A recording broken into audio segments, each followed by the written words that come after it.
The preparation of the distress signal took 3 cycles of the Alliance capital world.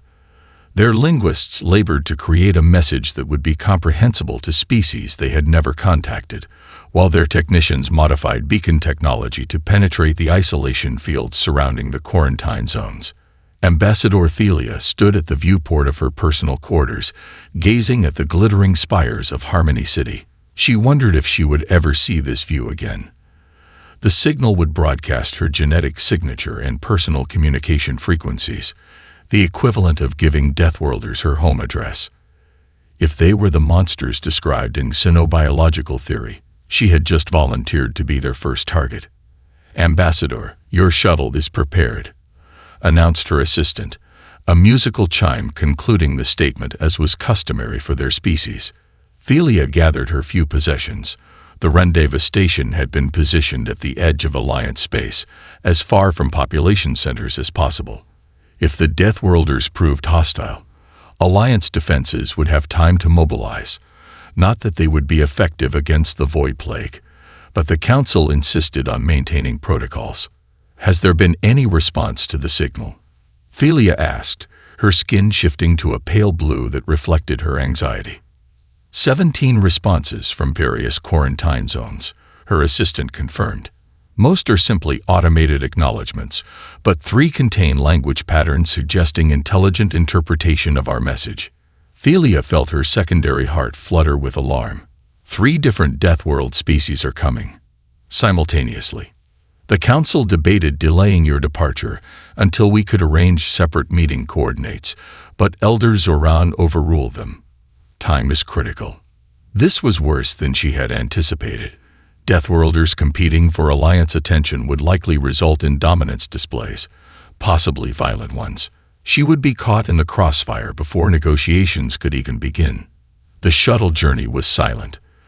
Thelia reviewed the theoretical profiles of Class X planet natives.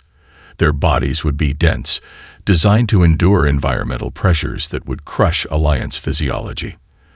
Their metabolisms would run hot and fast, burning energy at rates that seemed wasteful, but enabled rapid healing and sustained exertion. Their neurology would be wired for constant threat assessment, making them inherently suspicious and potentially aggressive. Most concerning were the psychological profiles. Species from high-stress environments developed strong territorial instincts, hierarchical social structures, and advanced capabilities for remembering past threats. Would they see the Alliance as potential prey, as competitors, as threats to be eliminated? The rendezvous station came into view, a crystalline structure designed to appear non-threatening while incorporating subtle defense mechanisms. It would be her home for the foreseeable future, or her tomb. As the docking sequence initiated, Thelia received an urgent communication from Alliance monitoring posts. "Ambassador, we've detected an incoming vessel from Quarantine Zone 7. It's approaching at speeds our models indicated were theoretically impossible for their technology level. Their communication patterns suggest they're excited. Excited. Not aggressive, not threatening, but excited. What kind of Deathworlders would feel excitement at the prospect of meeting unknown aliens?" Thelia felt her skin ripple with patterns of curiosity despite her fear. Perhaps the theoretical models had missed something fundamental about evolution on harsh worlds. Perhaps constant threats created not just monsters but something more complex. "Prepare the reception chamber," she instructed as her shuttle completed its docking procedure. "And keep emergency protocols ready, but hidden. We must appear trusting, even if we are not." The station's sensors registered the approaching Deathworld vessel slowing to match orbital parameters. The first contact humanity would never know about was about to begin. Commander Sarah Chen studied the alien space station through the horizon's viewports. The crystalline structure glittered against the backdrop of unfamiliar stars, more artwork than military installation.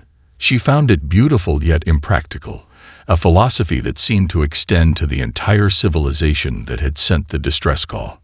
"Final approach vectors locked in," reported Lieutenant Rodriguez from the helm. "Their docking procedures are elaborate. Lots of synchronized movements and specific energy signatures, almost like a dance." Follow them precisely, Chen ordered. First impressions matter. The bridge crew worked with focused excitement. Humanity had dreamed of first contact for centuries, though few had imagined it would begin with a plea for help. The translated message had been analyzed exhaustively during their journey, revealing a civilization of astonishing age and stability, now facing an existential threat that they couldn't comprehend. "What do you think they look like?" asked Dr. Okafor, who had barely slept since the signal's arrival, too busy preparing first contact protocols. "I'm more concerned with what they think we look like," Chen replied. The message contained some strange warnings about physical capabilities and environmental tolerances, almost like they're afraid of us. As the Horizon completed its docking sequence, Chief Engineer Patel reported from the airlock.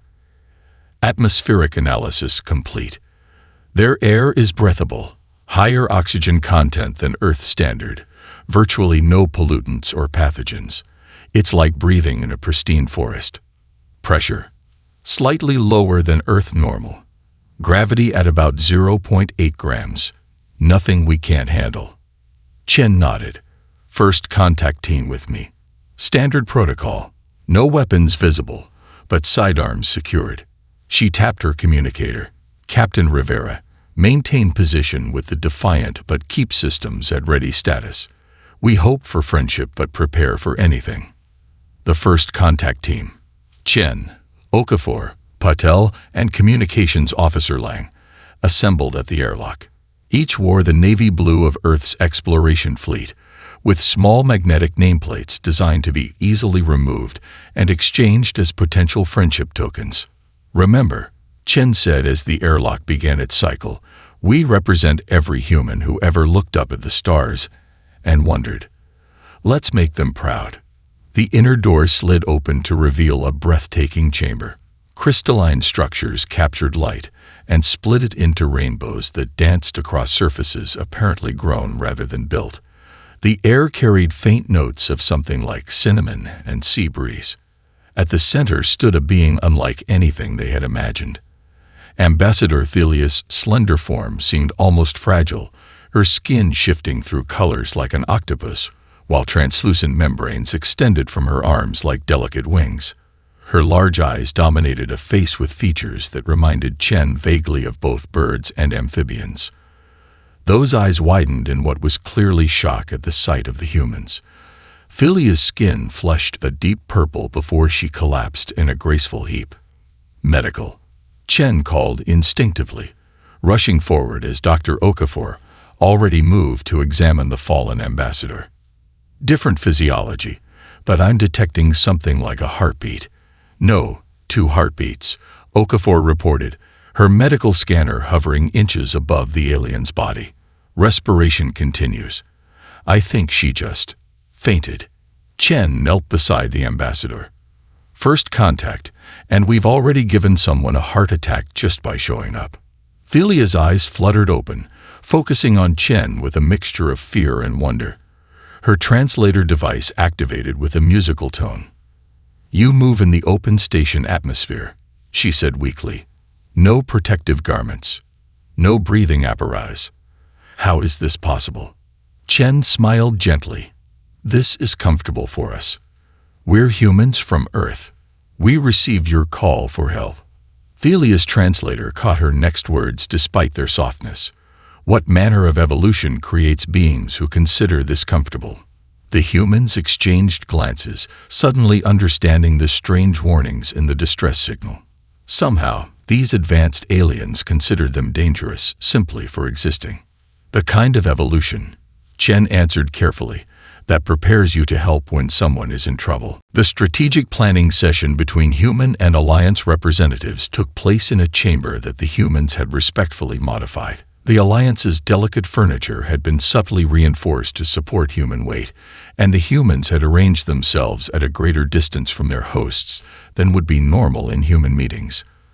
Commander Chen had briefed her team extensively on minimizing potentially threatening movements and maintaining calm demeanors.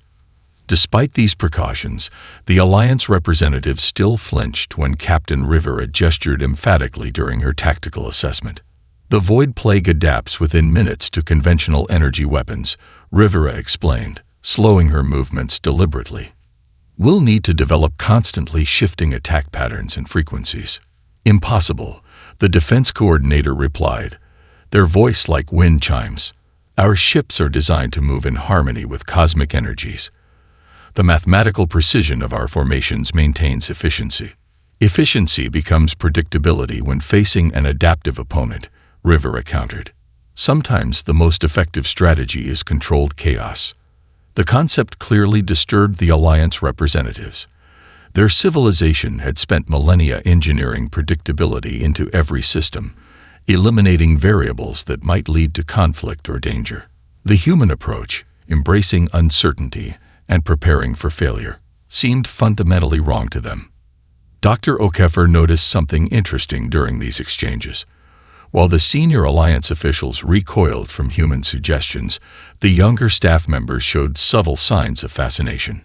One junior scientist in particular, with pale green skin and elongated fingers, kept leaning forward during the more radical human proposals.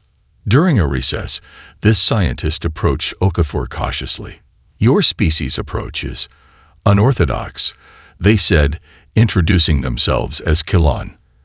But I've been studying the plague's adaptation patterns. There's a certain randomness to its evolution that our models cannot predict. Randomness is the foundation of evolution on Earth, Okafor explained. Mutation, adaptation, unexpected environmental changes. Life on our world thrives by embracing chaos rather than resisting it. Kilon's skin flickered with patterns that the human translation software interpreted as thoughtfulness. Perhaps this is why your kind can conceptualize defense strategies we cannot. You understand the plague in ways we do not. This conversation sparked an important insight. As the session reconvened, Okafor suggested a new approach. Instead of trying to make Alliance forces think like humans, we should focus on our complementary strengths, she proposed. Alliance precision and coordination combined with human adaptability and improvisation. To demonstrate, she displayed a tactical simulation where Alliance ships maintained their elegant formations, but varied them according to seemingly random patterns provided by human tactical officers. The result was beautiful, efficient, and unpredictable, a perfect counter to an adaptive enemy. The defense coordinator's skin pulsed with reluctant appreciation.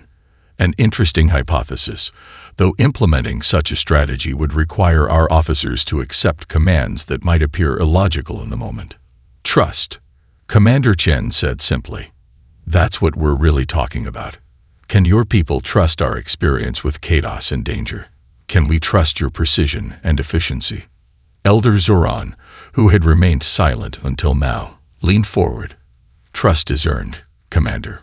Perhaps it is time for a practical demonstration. The Elder activated a holographic display showing a nearby system already under attack by a plague scout force. A research outpost with 27 souls awaits evacuation. Our nearest rescue vessel is 2 days away. How would your Deathworld approach handle this? Chen exchanged glances with Rivera. The horizon could reach them in 14 hours. We've trained for emergency evacuations in hostile conditions. Then we shall observe your methods, Elder Zoran declared. Show us what it means to be forged in fire, Deathworlders. What had begun as a strategic planning session had become humanity's first test in the eyes of the galaxy, not of their technology or firepower, but of the compassion and courage that had evolved alongside their physical resilience. The rescue mission to the research outpost became a turning point in Alliance perception of Deathworlders. Commander Chen led the operation with the Horizon, accompanied by 2 Alliance observers who insisted on witnessing human methods firsthand. Their expressions remained carefully neutral as they watched the crew's pre-mission preparations. You carry physical medical supplies, noted the first observer, studying the emergency kits. Our medical technology is entirely energy-based. Energy systems can fail, explained Dr. Patel as she packed additional bandages. Physical supplies don't require power. And these? Asked the second observer, gesturing to the reinforced cutting tools being distributed. For when things don't go according to plan, Chen replied, which, in our experience, is most of the time. The observers exchanged concerned glances, but remained silent as the mission launched. The approach to the research outpost revealed the true horror of the Void Plague. The small planetoid was partially consumed, its surface crawling with metallic organic tendrils that pulsed with unnatural life. The outpost's shield generators were failing, portions of the structure already breached. 17 life signs detected, reported the sensor officer, clustered in the central laboratory. Multiple plague entities between them and the landing bay. Conventional approach is impossible, the first Alliance observer stated. Mission parameters exceed acceptable risk thresholds. Chen studied the tactical display, then pointed to a maintenance tunnel. We'll enter through the secondary cooling system. The restricted space will limit plague movement, and the temperature differentials might confuse their sensors. That tunnel is filled with toxic coolant, objected the second observer. Then we'll wear environmental suits, Chen replied as if it were obvious. The coolant will degrade suit integrity within minutes. Your people would suffer cellular damage before reaching the survivors. We know, Chen said simply. We've accepted the risk. The observers watched in stunned silence as the human rescue team suited up. Their expressions shifted from concern to confusion when Engineer Patel modified the suits with additional thermal layers salvaged from storage compartments. The adaptations are unproven, the first observer noted. Untested doesn't mean ineffective. Patel responded with a grin. On Earth, we call this improvisation.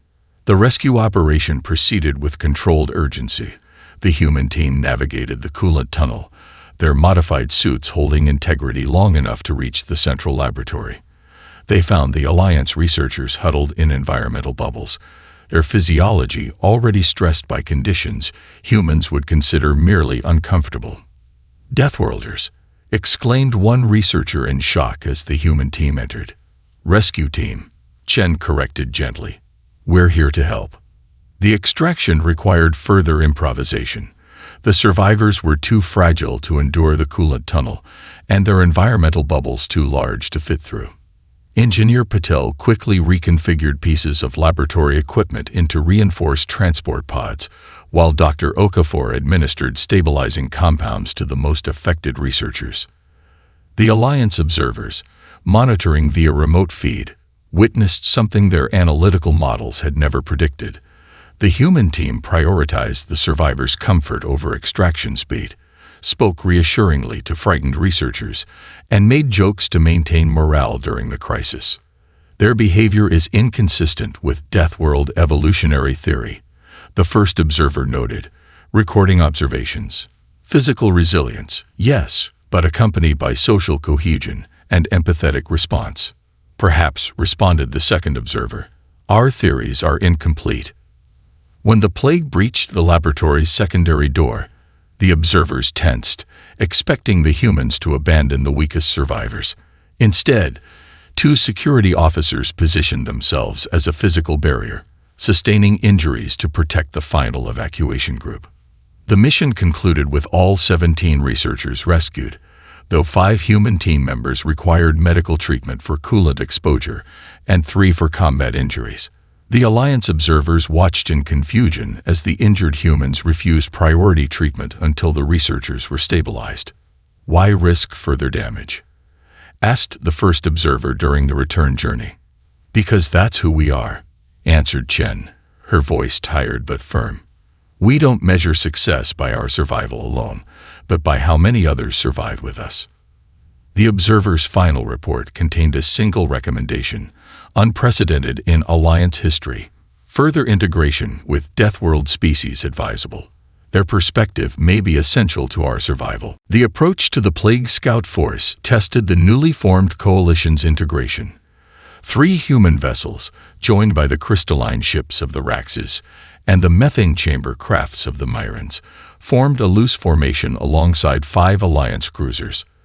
The Vosh contributed no ships but instead provided navigator consciousnesses to each vessel, their distributed awareness allowing for unprecedented coordination. On the bridge of the Defiant, Captain Rivera watched the tactical display with guarded optimism. The joint training exercises had shown promise, but simulation was a poor substitute for combat against an adaptive enemy. Plague vessels altering course, reported Lieutenant Commander Sato. They've detected us. Formation changing to intercept pattern. Relay to all ships, Rivera ordered. Initiate dispersal pattern Delta. Alliance vessels, maintain your harmonic formations, but vary your frequencies according to Vosh calculations. Ambassador Thelia, present as the Alliance's liaison, observed the human command structure with fascination. Your officers give suggestions rather than direct commands to our ships. Partnership, not hierarchy, Rivera explained. Each species fights best according to their own instincts. We coordinate but don't control.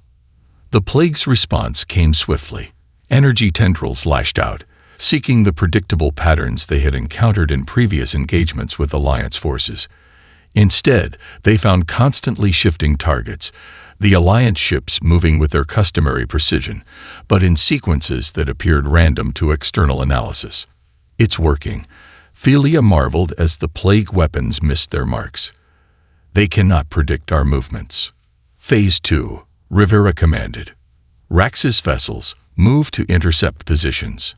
The crystalline ships of the Raxus, their silicon-based structures nearly impervious to the energy attacks that devastated organic matter, positioned themselves as shields for the more vulnerable vessels. Meanwhile, the Myron ships began complicated maneuvers that resembled a dance, their natural sensitivity to energy flows allowing them to detect and map fluctuations in the plague's defensive fields. Weakness detected, came the harmonized voice of the Vosh consciousness, linked to the Defiance communications. Energy modulation at coordinates 22738-105, cycling at predictable intervals. All ships, Rivera ordered, concentrate fire on those coordinates when I mark. Randomize weapon frequencies according to pattern epsilon. The coordinated assault penetrated the plague's adaptive shields, causing visible damage to the largest vessel. The victory was short-lived, however, as the plague quickly sealed the breach and launched a counterattack of unprecedented ferocity. A tendril of metallic organic matter reached the Defiant's lower decks, spreading with frightening speed. Emergency bulkheads slammed shut, isolating the affected sections, with crew members still inside. Breach contained to decks 9 through 11, reported Commander Sato, her voice steady despite the knowledge that her close friend Lieutenant Patel was among those trapped. Thelia's skin paled to nearly white. Those sections contain 27 of your people. I know, Rivera replied, her expression grim but determined. They're buying us time.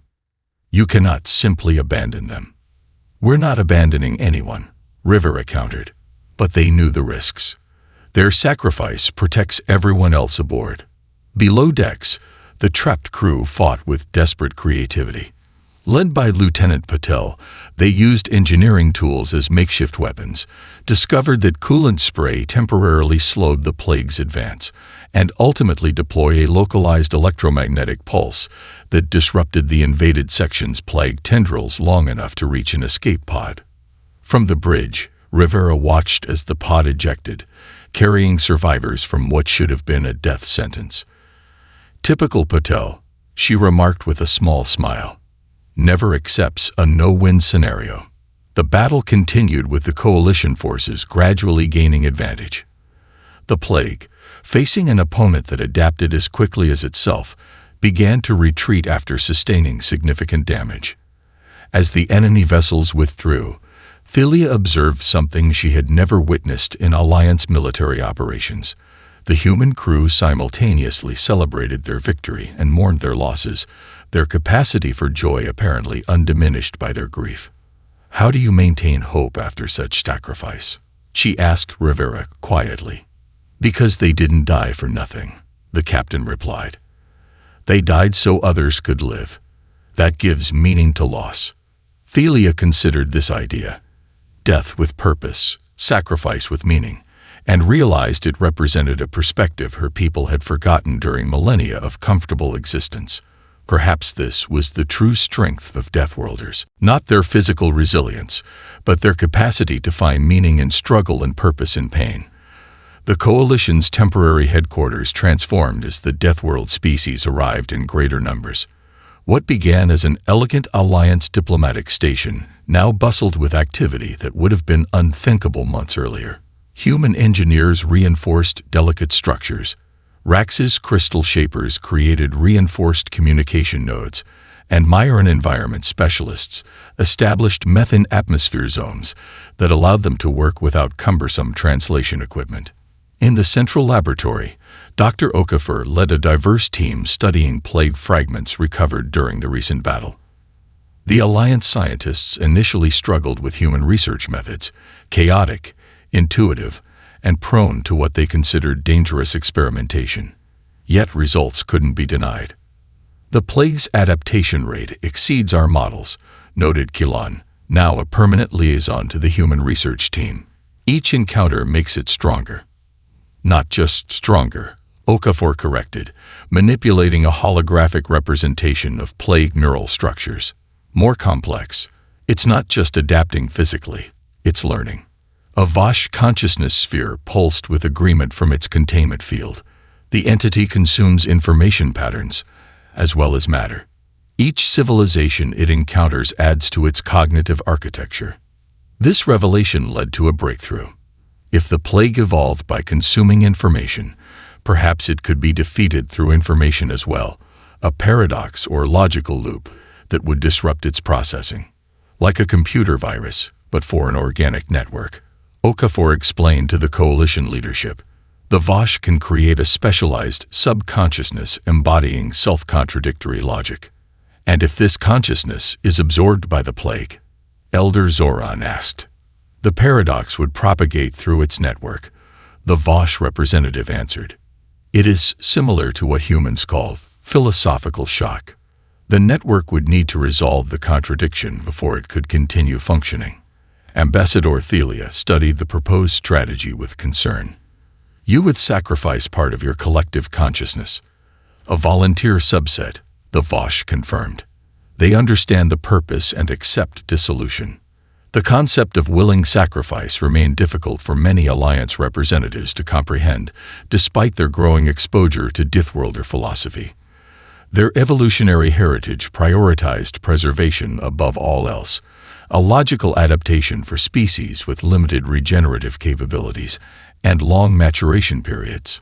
During a recess in the planning session, Philia sought out Commander Chen, who had been unusually quiet during the discussions. Your people seem comfortable with concepts of sacrifice, she observed, finding the human commander in an observation lounge, watching Alliance and human crew members participating in what appeared to be a modified athletic competition. Not comfortable, Chen corrected. Familiar, there's a difference. Explain. Chen considered her words carefully. Humans evolve knowing that death is inevitable. What matters is what we do with the time we have. And sometimes, how we choose to die. Choose. Philia's translator produced a musical tone of confusion. When we sacrifice for others, death becomes meaningful. It transforms from an ending into a gift, the gift of life to those we protect. Chen gestured toward the activity below. Look there. What do you see? Thelia observed the mixed group. Your people are teaching mine some form of competition. Look closer. The teams are mixed. Humans, Alliance, even two Raxus. They're not competing against each other. They're cooperating to overcome an obstacle course. The humans are showing the Alliance members how to fall safely, how to help each other over barriers. Physical skills we never needed, Thelia noted. Not just physical, psychological. Learning to trust others with your safety, to depend on teammates, to face fear and continue anyway. Chen's expression softened. Your people evolved without predators, without environmental extremes. You never needed these skills for survival, so you never developed them. But they're not inherently human traits. They're Deathworld traits, and they can be learned. Thelia watched as an Alliance crew member hesitated at a climbing wall, clearly frightened by the height. A human teammate offered encouragement, demonstrating the handholds again, while Araxis created crystalline protrusions to provide additional support. Together, they helped the Alliance member reach the top, where celebratory tones filled the air. Perhaps, Phileas said slowly, there is wisdom in remembering death, even for those who rarely faced it. Not just remembering death, Chen replied, but understanding what makes life worth the risk. The journey to the plague's central consciousness pushed the small strike team to their limits. The Peregrine, designed for stealth rather than confrontation, navigated through an increasingly dense field of plague constructs. Each evasive maneuver brought them closer to their target, but demanded precision that strained both ship and crew. In the cramped command center, Commander Chen studied sensor readings with focused intensity, density increasing. We're approaching what appears to be a shell structure. Ambassador Thelia, who had surprised everyone by volunteering for the mission, monitored the strange energy patterns surrounding them. Her natural sensitivity to quantum fluctuations provided insights even advanced human sensors missed. The structures aren't random, she observed. They're processing nodes, similar to neural pathways, but on a massive scale. The Vosh representative, a specialized consciousness housed in a portable containment sphere, pulsed with agreement. We detect thought patterns. Complex. Ancient. Many voices integrated into one. A collective intelligence made from everyone it's consumed, suggested Lieutenant Rice, the ship's pilot. She adjusted their course to navigate between two massive plague structures. Is that why it can adapt so quickly? It's using the knowledge of entire civilizations. Not just using, Chen realized. Becoming. Each species it absorbs makes it more complex, more aware. This insight brought disturbing implications. They weren't fighting just a mindless consuming force, but something approaching sentience, a consciousness built from the deaths of billions. The Peregrine finally reached what sensors identified as the central core, a massive structure resembling a cathedral built from metallic organic components, pulsing with energy that defied conventional analysis. Incredible, Philia whispered, her skin patterns shifting with awe despite her fear. It's beautiful in a terrible way. Life always finds its patterns, Chen replied. Even life like this. The insertion plan required placing the Vosh paradox carriers at 3 key junction points within the core structure. The engineering team had constructed specialized delivery devices that would protect the Vosh consciousness fragments until the moment of release. The first 2 junctions are accessible through maintenance pathways, Chen explained during the final briefing. Team Alpha takes Junction 1. Team Beta takes Junction 2. The 3rd junction is the primary processing node and has additional defenses, including an adaptive barrier, Thelia added, reviewing her sensor readings. It analyzes any approaching entity and creates countermeasures specific to their biology. Chen studied the schematics, the plan forming in her mind with crystalline clarity. The barrier adapts to prevent harm to what approaches it. Precisely, Thelia confirmed. It recognizes potential threats and neutralizes them. Then what about something that isn't a threat? Chen asked. Something that's already harming itself. Thelia's skin darkened with realization. You're suggesting. I'll carry the 3rd Vosh container, Chen stated. If I approach the barrier in a way that's already causing me harm, its programming will be caught in a contradiction. It exists to prevent harm to the core, but allowing me through means allowing harm. Preventing me means allowing harm to continue. A recursive paradox. The Vosh consciousness pulsed, similar to our own contribution. Commander, the radiation levels near that junction will cause severe cellular damage even with protection. Lieutenant Reyes objected. Medical can't reverse that kind of exposure. I know, Chen replied simply. Thelia's translator struggled to interpret her next words, finally settling on, you cannot ask this of yourself. I'm not asking, Chen said. I'm choosing. This is what Deathworlders do. We face impossible situations and find a way through, even when the cost is high. The teams deployed with practiced efficiency. Teams Alpha and Beta encountered minimal resistance, the plague apparently focusing its defenses on external threats rather than internal infiltration. They successfully placed their Vosh containers at the designated junctions, the paradox-carrying consciousnesses prepared for their final sacrifice. At the central junction, Chen approached the adaptive barrier alone, the third container secured against her chest. She had removed portions of her protective gear, allowing the junction's intense radiation to penetrate her body. Each step became more difficult as the radiation affected her nervous system, but she continued forward with unwavering determination. The barrier analyzed her approach, its programming encountering the contradiction Chen had predicted. As she reached the threshold, it flickered uncertainly, then deactivated, allowing her passage while still causing her harm. Barrier neutralized, she reported through gritted teeth, reaching the central processing node. Deploying final container. As Chen placed the Vosh consciousness at the heart of the plague's network, she collapsed to her knees. Through dimming vision, she watched as the paradox began its work, not destroying the plague, but transforming it from within.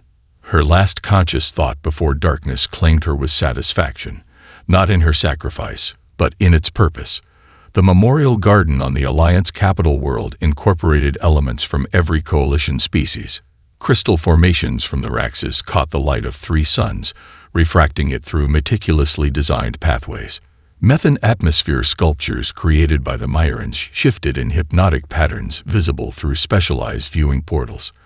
The Vosh contributed living consciousness art that responded to the emotions of those who passed nearby. At the center stood the human contribution, a simple stone monument bearing the names of everyone lost in the conflict, surrounded by transplanted earth flowers chosen for resilience rather than beauty, plants that could survive in imperfect conditions, adapting and thriving despite challenges. Commander Chen, leaning on a mobility aid she would need for the rest of her life, touched the stone gently. The radiation damage from the core mission had been too extensive for complete healing, but Alliance medical technology combined with human determination had saved her life when both species doctors had deemed it impossible. "Does it bother you?" Ambassador Thelia asked, approaching quietly. "The limitations you now face." Chen considered the question thoughtfully. "Sometimes, but I can still contribute, still help build what we started. That matters more than what I lost." They watched as a group of young Alliance members trained nearby with human instructors, learning basic self-defense and emergency response techniques, skills their species had abandoned millennia ago, but now embraced as necessary knowledge. "Your sacrifice changed us," Thelia observed, "not just by helping defeat the plague, but by showing us what we have forgotten." "And your perspective changed us," Chen replied. "Humans have always been good at survival, but you reminded us why survival matters, to build something beautiful and lasting." The transformation of the plague had been neither complete victory nor defeat, but something more complex. The paradox introduced by the Vosh consciousness had fractured the collective intelligence, allowing individual nodes to develop independent thought. Some remained hostile, withdrawing to isolated regions for continued study of their own nature. Others sought understanding, establishing tentative communication with the coalition. The former plague entities have requested of observer status at the next coalition conference, Thelia informed Chen. They wish to understand cooperation as an evolutionary strategy. Chen smiled. "From consuming civilizations to learning from them. That's quite a transformation." "Much like our own," Thelia agreed. Her translator conveyed amusement as she added, "The proposal to establish Deathworlder training programs for our youth passed the council with almost unanimous support. My ancestors would be scandalized." The integration continued in ways no one had predicted. Alliance educational institutions added courses on adaptive problem-solving taught by human instructors. Human medical schools welcomed Alliance researchers whose regenerative technology had evolved in different directions. The Raxus established engineering exchanges with both species, while Myran environmental specialists helped terraform previously uninhabitable worlds. Most significant was the changing perception of what constituted evolutionary success. The Alliance had long considered their path, stability, harmony, and careful engineering of their environments to be the pinnacle of development. Deathworlders had been viewed as evolutionary dead ends, trapped in cycles of violence and struggle. Now a new understanding emerged. Both paths had strengths and weaknesses. The stability of garden worlds produced beauty, longevity, and philosophical depth. The challenges of Deathworlds created resilience, innovation, and profound appreciation for life's fragility. "We're establishing a new colony world together," Chen mentioned, gesturing to the plans displayed on a nearby holographic projection. Designed to incorporate elements from all member species. Not quite a garden world, not quite a death world. A challenge world, Thelia suggested, with enough difficulty to inspire growth, enough beauty to make the struggle worthwhile. Chen nodded, watching Alliance children tentatively climbing a rock wall while their human counterparts offered encouragement. "That might be the best description of life I've ever heard." The garden around them continued to grow, plants from a dozen worlds finding unexpected harmony. Different evolutionary paths converging, diverging, and strengthening one another, just like the civilizations that had planted them.